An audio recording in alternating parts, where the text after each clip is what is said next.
Business ಅಲ್ಲಿ customer satisfaction ಅನ್ನೋದು ಎಷ್ಟು ಇಂಪಾರ್ಟೆಂಟ್ ಅಂತ ಹೇಳಿದ್ರೆ ಅಲಿಕ್ಯಾಟ್ ಚಿಟ್ಟಿ ಪಿಕಲ್ಸ್ ಆಂಧ್ರ ತೆಲಂಗಾಣದಲ್ಲಿ ಇವ್ರ ಹೆಸರು ಹೇಳಿದ್ರೆ ಗೊತ್ತಿಲ್ಲ ಅನ್ನೋರು ಯಾರು ಇಲ್ಲ. ಫಾಸ್ಟ್ ಆಲ್ಮೋಸ್ಟ್ ಒಂದು 6 to 7 months ಇಂದ ರ್ಯಾಪಿಡ್ಲಿ ಗ್ರೋತ್ ಆಯ್ತು. ಯಾವ ತರ ಬಿಸ್ನೆಸ್ ಗ್ರೋತ್ ಆಯ್ತು ಅಂದ್ರೆ ಪರ್ ಡೇಗೆ minimum 4,000 to 5,000 orders. It's not a small amount brother, very big orders. ಮತ್ತೆ ಅವ್ರು ಜನರೇಟ್ ಮಾಡಿದ್ದು ರೆವೆನ್ಯೂ ಚೆಕ್ ಮಾಡ್ತಿದ್ರೆ ಅವರು ಪಿಕಲ್ಸ್ ನ ಪ್ರೈಸಸ್ ಒಂದ್ಸಲಿ ನೋಡ್ಬಿಟ್ರೆ ಆಫ್ ಕೆಜಿ ಬಂದು 1,200 1,800.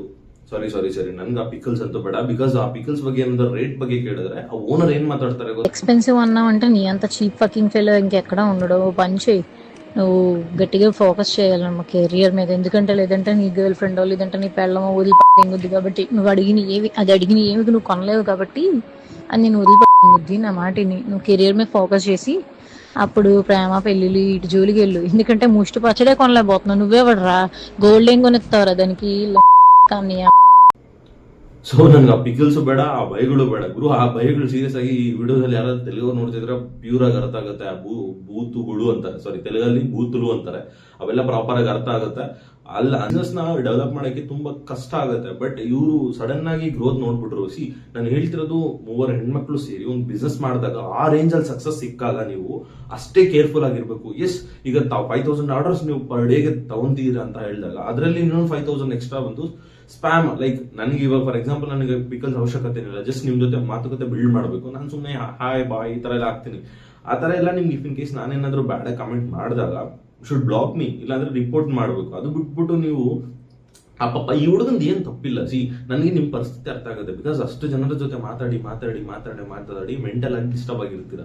ಸಡನ್ ಆಗಿ ಅವ್ನ ಪಾಪ ಏನೂ ಕೇಳಿಲ್ಲ, ಜಸ್ಟ್ ಯಾಕೆ ಇಷ್ಟು ಪ್ರೈಸ್ ಅಂತ ಕೇಳಿದ್ರೆ ನಾವು ನೀವು ಜಸ್ಟ್ ಒಂದು ಆನ್ಸರ್ ಹೇಳ್ಬೇಕು. ಸರ್ ನಿಮ್ಗೆ ಇಷ್ಟ ಇದ್ರೆ ತಗೊಳ್ಳಿ, ಇಲ್ಲಾಂದ್ರೆ ಬಿಡಿ ಅಂತ. ಕಂಪ್ಲೀಟ್ ಇಶ್ಯೂ ಅಲ್ಲಿಗೆ ಕ್ಲಿಯರ್ ಆಗ್ತಾ ಇತ್ತು. ಆ ಬೈದಿರೋದಕ್ಕೆ ಅವ್ನು ಶಿಸ್ತಾಗಿ ಮೀಮರ್ಸ್ ಕೊಟ್ಟ. 2 ದಿನದಲ್ಲಿ ನಿಮ್ ಕಂಪ್ಲೀಟ್ ವೆಬ್ಸೈಟ್ ನ ಶಟ್ ಡೌನ್ ಮಾಡಿಸ್ತಾ, ಕಂಪ್ಲೀಟ್ ಎಲ್ಲ ಬಿಸ್ನೆಸ್ ಶಟ್ ಡೌನ್ ಮಾಡಿಸ್ತಾ. ಈಗ ನಿಮ್ಮ 3 ಜನರ ದುಡ್ಡು ಮಾಡಿಲ್ಲ ಅಂತ ಹೇಳ್ತಿಲ್ಲ, ಬಟ್ ಆ ಹೆಸರೆಲ್ಲ ಹೋಯ್ತು.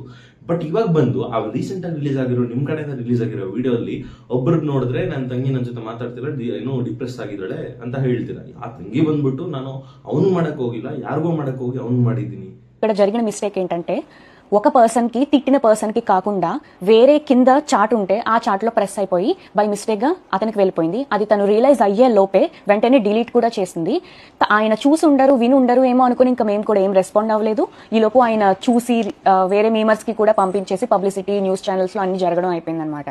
ಜಸ್ಟ್ ಸಾರಿ ಕೇಳಿ ಮೂವ್ ಆನ್ ಆಗಿ ಇಲ್ಲಿಂದ ಅಟ್ಲೀಸ್ಟ್ ಈ ಮಿಸ್ಟೇಕ್ಸ್ ಎಲ್ಲ ಮಾಡಿದ್ರೆ ಟ್ರೈ ಮಾಡಿ. ಆಲ್ಮೋಸ್ಟ್ ನಿಮ್ಗೆ ಆಂಧ್ರ ತೆಲಂಗಾಣದಲ್ಲಿ ಕಂಪ್ಲೀಟ್ ಬಿದ್ದೋಗಿದೆ. ಸೊ ಬೆಟರ್ ಅಂದ್ರೆ ಕರ್ನಾಟಕದಲ್ಲಿ ಟ್ರೈ ಮಾಡಿ, ಇಲ್ಲಾಂದ್ರೆ ತಮಿಳ್ನಾಡಲ್ಲಿ ಟ್ರೈ ಮಾಡೋ ಅಂತ ಹೇಳ್ತಾ ಈ ವಿಡಿಯೋ ಮುಗಿಸೋಣ. Thank you so much, bye.